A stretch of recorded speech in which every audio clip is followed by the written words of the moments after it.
This story is about a man named Bob Cranmer and the house that he bought in 1988 that was infested by a demon. Thanks to the meticulous notes he would keep as soon as a paranormal event had occurred, he would later write a book titled The Demon of Brownsville Road in 2014. On this new channel, I tell and review paranormal stories and other related content, so if you like these kind of videos, please feel free to like and subscribe below. And with that, let's jump right into this incredible story. Bob Cranmer had always been a deeply religious man. He grew up Catholic, but later in life became a practicing evangelical with thoughts of someday becoming a preacher. He was also a military man and had a successful career in the army, but when he retired from service, his natural outgoing and charismatic personality would land him right into politics and would become county commissioner of Escalating County, Pennsylvania, which included the town of Brentwood where he grew up. Growing up in Brentwood, Bob had always felt an attraction to the house that he would later buy. It was a very large house, with 3 stories and a total of 14 rooms. And in 1988, he got hinted early that the house was going on the market. He went and met the McHenrys, at the time the current owners of the house, to look at the house with his young children, and some red flags would immediately start to fly. The children right away disliked the house, and their oldest child, their daughter Jessica, said that she did not want to live there. Their oldest son, Bobby, just happened to go missing while they were touring the house.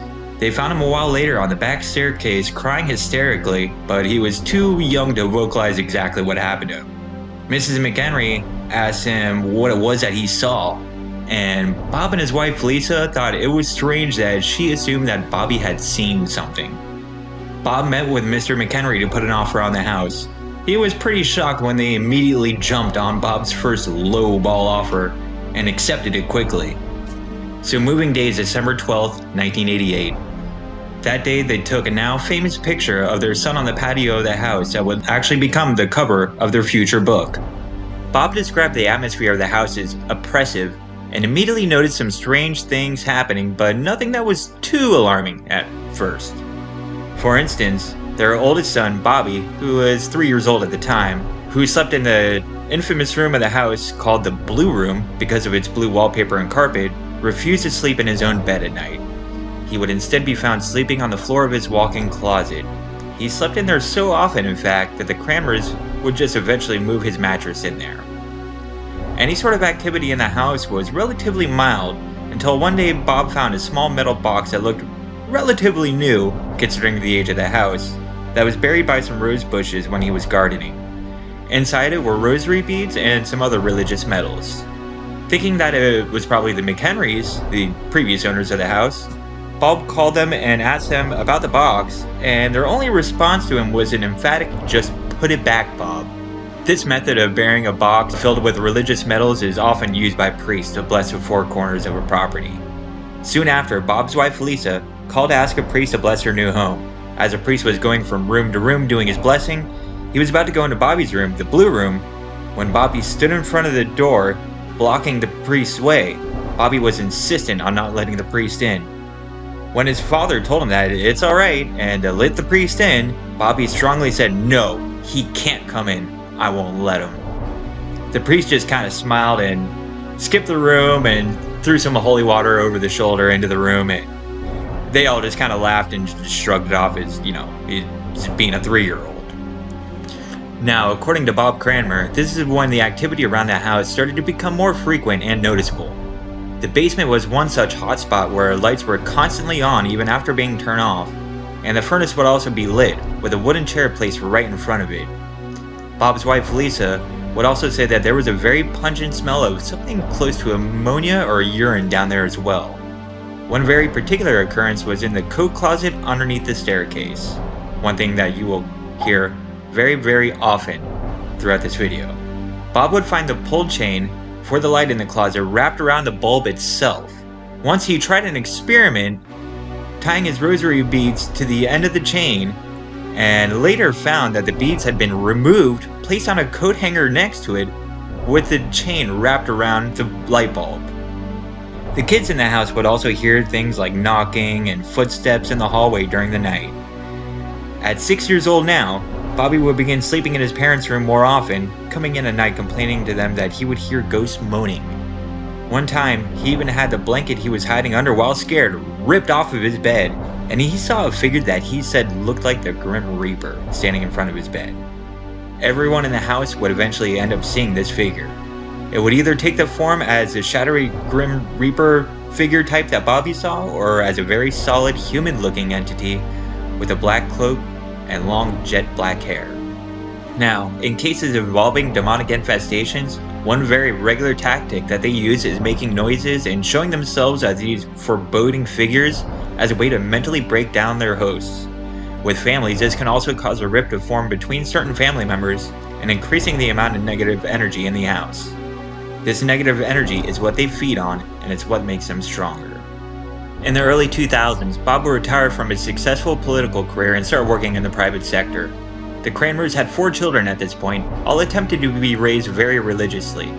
Jessica, who was 16, got pregnant from a boyfriend at the time, and Bobby, 15, entered a very rebellious state where he was going through some serious mental difficulties at the time.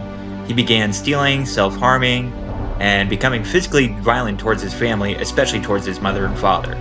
One day, Bob claims that his son attacked him to the point where he had to defend himself and actually knocked Bobby unconscious. One of the other children had called the police during the altercation, and Bob was arrested. The judge ordered Bob to stay out of the house for 6 weeks. So at this point, Bob felt like his whole family was against him. Him and his wife were on the brink of divorce. The 3 boys in the house kept the atmosphere there threatening and foreboding at all times. And Jessica, despite being raised as a proper religious girl, was now going to be a teen mother. Bob's wife and his 2 oldest sons also ended up having periodic stints in psychiatric institutes during this time. His political and religious credibility were damaged heavily because of the arrest, even though the judge would end up dropping the charges filed against him. Ostracized by his evangelical church, Bob began attending Catholic church again as he did when he was a child. This gave him the faith to try to reconcile with his wife and move back into the house. In January of 2004, after Bob moved back in with his family, the activity in the house became more frequent and intense. It was almost as if whatever was in the house knew that its original plan had failed to break the family up, and it would try to ramp up its attacks on the family yet again. The light chain in the coat closet was wrapping itself around the bulb almost daily, to the point where Bob would unwrap it, turn the light off, close the door, and see the light turn on in front of his eyes, and of course, he would open the door and would find the pull chain wrapped around the bulb as usual. He then tried reading the Bible out loud in the closet and said that when he did, he could actually feel the evil in there. Also, while Bobby and his girlfriend were in the blue room, Bobby had his CD whiz right by his head at such speed and velocity that it shattered on impact and left a dent in the drywall where it hit. Now, I was a young dumb kid once upon a time, and I grew up in the 90s and 2000s, so I have thrown CDs and broken CDs chucked on my walls and stuff like that, and let me tell you, you actually have to throw them pretty hard against the wall to make them shatter. Yeah, just as long as it wasn't my Follow the Leader CD. Anyways, there was also a new smell that would be wafting in particular spots in particular rooms that smelled of burning rubber, rotten eggs, and sulfur. Extremely concerned by this new violent uptick in paranormal events, Bob reached out to a minister that he had known since he was a child, Father Ed, and explained the situation to him. Father Ed said that he would do what he could to try to help, but he said that he might need additional assistance, and trying to get rid of what was in there could take a very, very long time to do and could actually possibly anger that entity even more, saying that it could get much worse before it gets better. They decided to hold their first mass at the house soon after, followed immediately by a deliverance ceremony. Very simply put, a deliverance ceremony is where a church minister attempts to forcibly remove a spirit or spirits from a location. It's a rather fringe religious ceremony, but in some cases where exorcisms can't or won't be performed by the Catholic Church, they will defer to other ministries to perform a deliverance instead. This deliverance ceremony would be a first shot to the demon, what would become a full-out war. The day after Mass, the family awoke to find every single picture hung up in the house crooked, hanging on the nails by the corners. Even after fixing these daily, they would still awake to find them crooked or even just on the floor. This was on top of the sulfur or rubber smell becoming more and more prevalent and the activity occurring more frequently. Bob reported back to Father Ed that the situation was indeed getting worse in the house. As previously stated, Father Ed would have to reach out to somebody much more experienced in these type of occurrences, Father Mike, who the Catholic Church would regularly refer to for deliverances. A few weeks later, both ministers show up and another deliverance ensues. The paranormal activity, however, does not relent. Jessica, Bob and Lisa's oldest child, had just moved back into the house with her now husband and their child Colin. Colin was still very young but seemed to be having developmental issues. Jessica was also experiencing what seemed like night terrors that she hadn't had since she had originally left the house. Jessica awoke one night to what she described as a grotesque face right in front of hers, smiling menacingly at her. The three of them lived on the third floor, Jessica and her husband in one room, and her son Colin in the room right next to theirs, which was right by the stairs. One night, Jessica's husband was walking by Colin's room and saw a solid figure standing over Colin's bed. Thinking it was Jessica because the figure was so clear, he walked backwards a couple steps and saw the figure glide right past the bed and through the wall and disappeared. Everyone else had been seeing these things for years now, but not him, so he was extremely shaken up by this. He told Bob about what he saw, and Bob was now furious at this thing because it seemed like it was focusing on his grandson. He spent all night praying and reading from the Bible out loud in Colin's room, clutching onto his rosary beads. He fell asleep in the chair that he was in Colin's room praying in. He woke to find his rosary beads on the other side of the room, interconnected, which is very, very hard to do with those types of rosary beads without a pair of needle nose pliers. But most frightening of all is when he went to the bathroom and looked in the mirror, he discovered 3 long scratch marks that went down his neck past the collar of his shirt and onto his chest and shoulder. Overwhelmed by all this, Bob opened up to the mayor of Pittsburgh, who he was very good friends with, and told him about the situation going on in the house with his family, all the events that had been happening, everything. Without hesitation and extremely concerned for his friend and his family, he offered to get in touch with the local Catholic diocese and to get in touch with the bishop. 1 week later, the mayor gave Bob the number to Father Ron Langwin. Upon hearing of the situation, apparently Father Ron took this case very seriously. Unbeknownst to Bob throughout all this, Father Ron was working very closely on this with a religious sensitive, basically a medium who works for the Catholic Church, named Connie Volante. Connie had told Father Ron not to go to the house under any circumstances, or else things could get much more dangerous for both parties involved. So almost all contact between Bob and Father Ron was done over the phone. Father Ron would call with very specific questions and instructions for Bob, detailing perfectly locations of the house and property. He would tell him to put a black cloth over the mirror by the room with blue nearest the staircase, but not the mirror across the hall by the bathroom. He also called and instructed him one time to go to an area where there were trees at one point, but there were rose bushes now, and bless the area there. Bob had no idea how Father Ron knew so many specifics about all these places in and around the house. Curious as to why Father Ron was so inquisitive about the property, Father Mike asked Bob to do some research himself on the property. He discovered that the house was built in 1909 by H.K. Malik, and it was sold in 1941. He was able to talk to somebody who lived in the house as a child then, and asked him if they had any odd experiences living there. She was able to recall moving furniture, doors slamming, as well as doors locking by themselves, locking family members in and out of rooms, which the Cranmers were also experiencing regularly at this point. She also recalled their housewarming party when they first moved in. A little while after the guests had all arrived and everyone was downstairs, they had all heard what sounded like furniture being moved all over the place upstairs. Convinced that there were intruders in the house, they scoured the entire house and found nothing, and found all the furniture all in place. And that was on their first week of living there. She also noted that there was a room on the second floor that they couldn't use as a bedroom because the activity up there was so bad. The room that she described was indeed the Blue Room. Bob also called Mr. McHenry, the person from whom that he had bought the house, When he asked him if there was anything strange that went on when he lived in the house, his voice got notably nervous, and Mr. McHenry said that he would call him back in about a week, and he never did, and that would be the last contact that the two of them ever had. As time continued, physical attacks by the demon became more regular. Scratches similar to the one that Bob had on his neck. Bobby awoke one day with bite marks on his stomach, and Lisa woke up one day to a large bite mark on her breast. Also, their youngest son was beginning to slide down the same dark path that Bobby had with his depression, suicide attempts, and paralyzing nightmares. Father Ron called again with another ominous message. He told Bob that he was beginning to see a story come together for the house, and saw much blood in the second-floor bathroom, and that a great evil had been done in the upstairs bedroom and in the basement. He then told Bob about a man who lived across the street that would come over there to perform these evils. He had a white hat, gloves, a cane, and was often followed by a manservant who would assist him. When the man would come over, he would put his hat and cane in the coat closet underneath the staircase.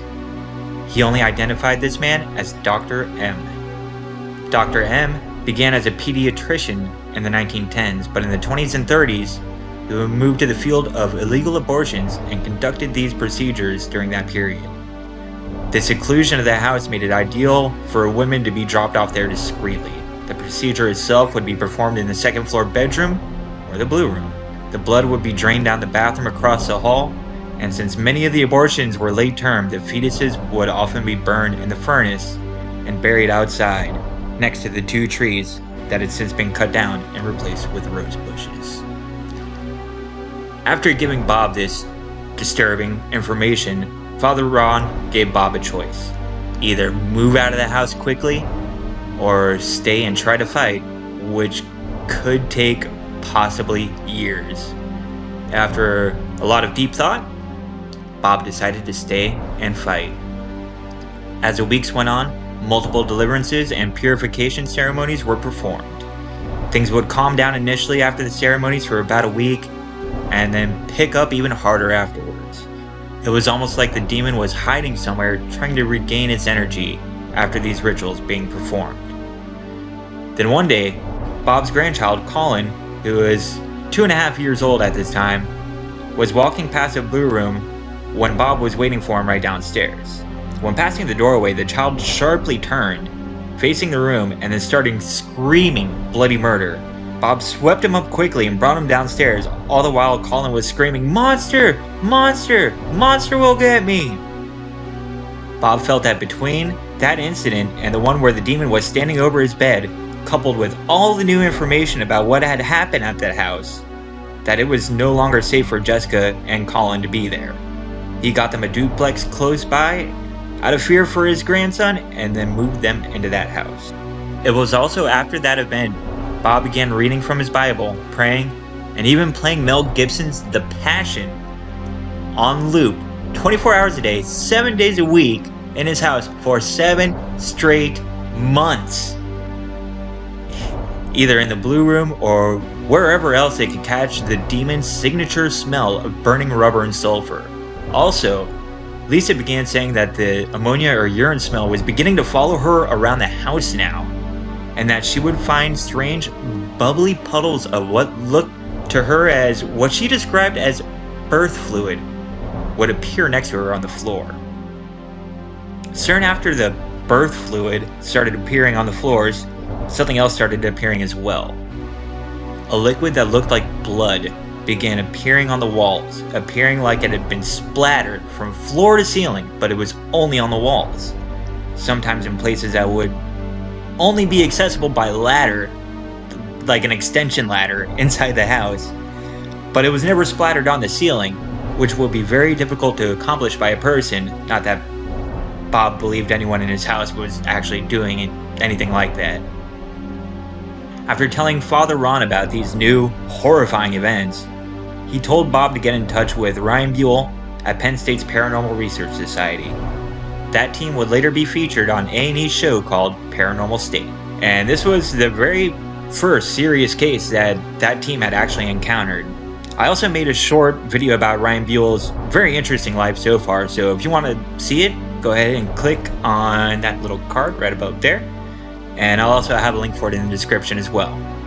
So, the Paranormal Research Society, or PRS team, shows up and starts setting up, and the group's medium, Jamie, told them that there was a blocked off room in the middle of that house that could hold some answers. The only place in the house that fit this description would be in the coat closet underneath the staircase. Bob started thinking, well, what if there's something else behind that wall? Him and the team started ripping out the drywall at the back of the closet and found a small space that obviously hadn't been opened in years. In the previously walled-in space, they found a full skeleton of a bird, 3 playing cards, a Lego toy that belonged to Bobby and had been missing for years, and a cryptic picture of a man's body with a pig's head that was crumpled up and burned at the edges. These objects found behind the closet and another discovery that Bob had made remodeling the house suggested that one of the builders of the house that had worked for the Malicks had an infatuation with Mrs. Malik and was extremely jealous of the family. The medium had speculated that the bird bones and the burned and crumpled picture that also had Mr. Malik's signature on it and a drawing of the house as well that was burned at the edges was all part of a curse that the builder had set on the house and the family. After opening up this hidden room, it began to dawn on Bob that this may have been where the demon was going to rest and recharge in between the deliverances and masses they had been having. It seemed like they'd found the demon's lair. The PRS team, who was there to observe and report for the Catholic Church to gain evidence to see if an exorcism was warranted, got more than enough ample evidence. They recorded multiple EVPs, witnessed crucifixes being bent in half, had a crew member have 3 scratches appear on his forehead on camera, and also recorded and took samples of some of the blood-like substance on the walls. Ryan and Bob discussed the similarity of the previous owner's name, Malik, and a demon in the Bible called Moloch, who was worshipped by an ancient race of people that would sacrifice infants and babies in a fire in order to appease it. When samples of the blood from the walls were sent to the forensic lab for testing, the results were that it wasn't blood, but a strange and unusual compound of multiple chemicals, including sulfur. Bob didn't really care about whether it was blood or not exactly on the wall, even though it looked like blood, but more about how it got on there in the first place. Though all these crazy struggles that the Cranmers had been going through, the family realized that the demon was trying to tear them apart and get them to move out of the house. They started becoming much more united and were fighting these battles with the demon every single night. Sometimes winning by getting the smell to leave a room, sometimes losing and leaving the room after throwing holy water and reading scriptures late into the night, having to retreat with the smell still suffocating the room. The family also had 2 pets, and their dog would look intently into a room and start growling and barking at what seemed like nothing, but Bob would obviously assume that it was barking at the demon. One night he saw his dog barking furiously at the stairs, so he quickly grabbed a camera and took a picture that shows what looks like smoke or maybe even the skeleton of a hand right in front of the camera. So finally, after a long time, the Catholic Church approves an exorcism of the house. The ritual itself was pretty devoid of paranormal activity, and after 4 hours the ritual was completed and there was a strong aura of serenity afterwards. However, their ordeal was not over yet. 2 months after the exorcism, it seemed like the demon was weakened and was confined to the basement area. In an effort to deliver a finishing blow while the demon was weak, they hold a mass in the basement. During the mass, they started hearing pounding on the door that led to the room that had the furnace in it. They continued the ceremony for hours. There was no thunder or a large bang at the end of it, but Bob described it felt as a fire that had burned itself out. The demon was finally gone, and Bob had won. After all of this, while Bob was writing his book, he finally met with Father Ron. He asked him how he knew so much about his property, and that's when he told Bob about Connie, the religious sensitive that he was working with, and even put Bob on the phone with her. After talking with Connie, Bob had learned that the demon that attached itself to the property was initially attracted to the place because of a mother and her 3 young children that were killed by Native Americans there when the area was first being illegally settled. Bob later researched this land and found an actual letter in the historical archives that confirmed this. When Bob asked why he was so attracted to this house his whole entire life growing up, Connie asked him, "Do you really want to know?" And he hesitantly obliged, and that's when Connie dropped a bomb on him. She told Bob that he was actually the reincarnated spirit of one of the children that had been aborted in the house, and that it was his destiny to go into the house and get rid of the evil that plagued it for so long. Because of the meticulous notes in a journal that Bob had written all of these things down, and as they happened, Bob was able to publish his book called The Demon of Brownsville Road in 2014. In 2019, the rights to the story was bought by New Line Cinema, so expect to see a movie about this in, I don't know, a couple years, something like that. Hopefully it's as good as other stuff they made, like The Conjuring.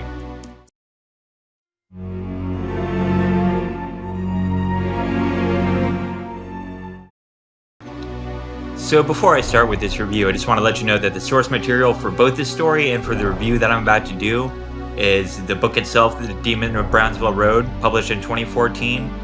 You can get it on Amazon or Audible. I used Audible to get it. I went through it twice, and I highly recommend it. If you haven't checked it out or read it yet, definitely go and get it if you're into these kind of things, which I imagine you are, seeing as that how you're here. Definitely won't be disappointed. Very good book. Also, because of time constraints and seeing as how this video is getting pretty long already, there was a lot of stuff that I had to omit from the book, so it's another reason to go check it out and buy it and get the whole story for yourself. Alright, so where to start off on this review? Okay, let me think. Confirmation by the priest that there was an exorcism performed in the house. We'll get to that. Oh, I know. How about the part where he played the Passion of the Christ on loop in his house for 7 straight months for 24 hours a day? I wanna get down on my knees and start pleasing Jesus. I wanna feel his salvation all over my face. Like, that right there alone is easily the most memeable part of this whole entire story. 9 out of 10 demons hate this new trick. There's a couple of different ways I think that you could look at this. The first is like, alright, this is really weird. I mean, the whole story's weird, but, you know, that's really weird. Like, if anybody were hoaxing this or, you know, faking it or making it up or whatever, which, honestly, I don't believe that this family was, but it's like, you know, out of everything, like you did that? And it's like, okay, all right, you know, he said that he put the Passion of the Christ on for 24 hours a day for 7 months, so, you know, I mean, there must have been something going on there. That's kind of strange. Or you can look at it like, all right, this is, you know, you had me going with the whole, you know, the house is possessed by a demon thing, but no. You playing Mel Gibson's Passion for 24 hours a day for over 6 months? Nah, you lost me there. Hoax. I don't buy this shit anymore. But in the book, Bob Cranmer did say that whenever he would put the Passion on in the room where the activity was happening, like, you know, there was a lot of movement or noises going on in that room, or that smell, the sulfur smell was starting to come back, he would move the TV and the DVD player in the room, and sometimes it would actually help quell the activity down. So, good on him on that, I guess. You know, either that or he just really likes a Passion. Hey, you do you, man. So, I kind of glossed over this just a second ago, but apparently Father Ron Langwin has actually confirmed this whole story and everything that Bob has said in the book, and Connie Valenti has as well, which I'm not 100% sure if Father Ron Langwin is still actively working in the Pittsburgh area in that diocese, but I mean, when it comes to the Catholic Church actually admitting to performing an exorcism, whether it be of a person, which is really rare, or even of a house, they hardly ever publicly admit to these things happening. And when these events were first going on, like when Bob called out Ryan Buell and the PRS team to investigate this, he had them all sign non-disclosure agreements. He did not want any of this news getting out that his house was haunted. He still had a, successful career that was riding off of his formerly successful political life. So he was nervous, understandably, about putting this story out there of himself that, people are obviously going to start digging a lot through his past, and he would go under a lot of scrutiny. He would have to dig up all these, skeletons in the closet, no pun intended, and, he's going to have to air out that dirty laundry that happened with him and his family all those years ago when him and his son got in a fight and he got arrested for it. But years and years down the line, Bob lifted the NDAs when his book was published, so I don't know. There's a couple of different ways to look at that. Again, you could think of it like I said, he just didn't want to get his name and his family's name tarnished and everything like that while it was going on. Or you could say that it was just, kind of like a money pull, like, hey, you guys aren't allowed to tell this story until I put my story out there first. Like I said, honestly, I can understand him not wanting his reputation tarnished, but at the same time, a lot of people do some crazy shit for money though too, so I'm kind of on the fence about that one in that respect. Now, the next thing I want to get into is about the McHenrys, the original owners that Bob had bought the house from. The McHenrys isn't their name. Bob didn't use their real names of anyone in that family in his book, which I can definitely understand him doing. A lot of people do that. But people went digging and they found out the McHenrys' real identity, and I'm not going to say it on here. I'm sure you can dig it up, or just, I can't remember if it was in the book or not, but enough digging and I'm sure it's easily found. But apparently, when contacted, the McHenrys, quote unquote, said that nothing strange ever happened to them there, that the phone calls between him and Bob never happened, and the thing where Bob's son had gone missing and they found him like 15 minutes later crying on the back staircase, that never happened either. I'm not sure what to think about all of that. It's maybe they just didn't want themselves associated to anything like this. From what I understand, in that area in Pennsylvania, it's pretty, hardcore religious up there, and maybe they just didn't want to be associated with anything like what Bob was putting out there with his book. Now, the other thing I want to talk about too is Bob Cranmer's notebook that he used to document all the paranormal activity as it was happening. First of all, smart move on that. I mean, this activity started in the 80s and 90s, so it's not like you could say back then just, well, where are the cameras? Why don't you have cameras up all the time? You'd be able to catch so much paranormal activity. Well, the thing was, besides from like the blood-like substance coming from the walls, and I'll get to that in a minute, don't worry. A lot of the paranormal activity in the house was just, people being scratched, this horrible smell following people from room to room. So honestly, there's not a whole lot that they could have even caught with cameras anyways, except for obviously that picture that Bob took, which was oddly strange and it looks pretty cool. I'm sure there's a million people out there who know a bajillion times more about photography than I do, who could say that it could easily be fake or, something wrong with the exposure. I'm not saying that that's impossible, but, he obviously took that picture at a certain point in time, and when something like that happens, if I took that picture, yeah, I'd be freaked out. So yeah, anyways, back to the notebook. It was just a really good idea to do. If you read the book, it's so in depth, and like I said, I had to skip a lot of different stories. I had to skip a lot of different parts of this book just because I'd be making this video forever, and it's already been forever. But the amount of detail that he was able to go into, because all the notes he kept, was just really incredible. And to me, I think that it really adds definitely a lot more credibility. It's a notebook that I would very much like to see.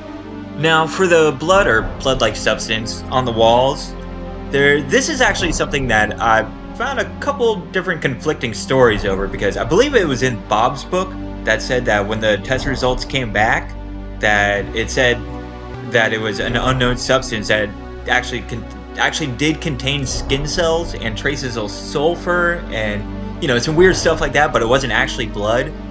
But I think it was when I was reading an old blog from either Ryan Buell of PRS or just PRS itself, when they were talking about the case, you know, after this book was published, because that's when the NDA was lifted. I think it was Ryan Buell or on his blog or something that actually said that the blood came back as like positive for blood. So I really don't know what to think about that. It's conflicting stories, and especially from a paranormal investigator, you know, that doesn't really sit well with me. So I'm not sure what to think about that one. So all in all, basically, from a story standpoint, it's a great story. Like I said, if you haven't read the book yet, highly recommend that you do. It's definitely very, very good.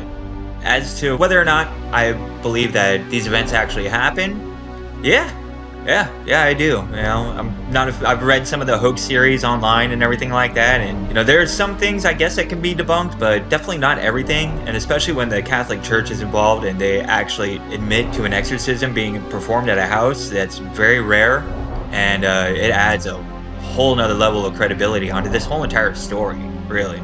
Alright, you creeps. That about wraps it up for this story. If you have stuck around this long to the end of the video, applauso de golf. You are thebomb.com. Thank you so much for watching. I really do hope you liked it. If you did, please, you know, hit the algorithm things, the like and subscribe button. I know it's been a long time since I posted my last video, but I already have a plan for the next one in the works, and I've already started recording footage for it. It's actually gonna be a paranormal and video games video for this next one. So definitely interested in doing that. I'm not gonna name drop the title just yet. I kind of wanted to be a little bit of a surprise for, you know, my 30-something subscribers. Also, if there's any other paranormal books, movies, TV shows, video games, anything like that that you would like to see me review, go ahead and drop the title of it down in the comments, and I will definitely see what I can do. Anyways, that's gonna wrap it up for today. Thank you so much for watching, you creeps. Suspicious Silence is out.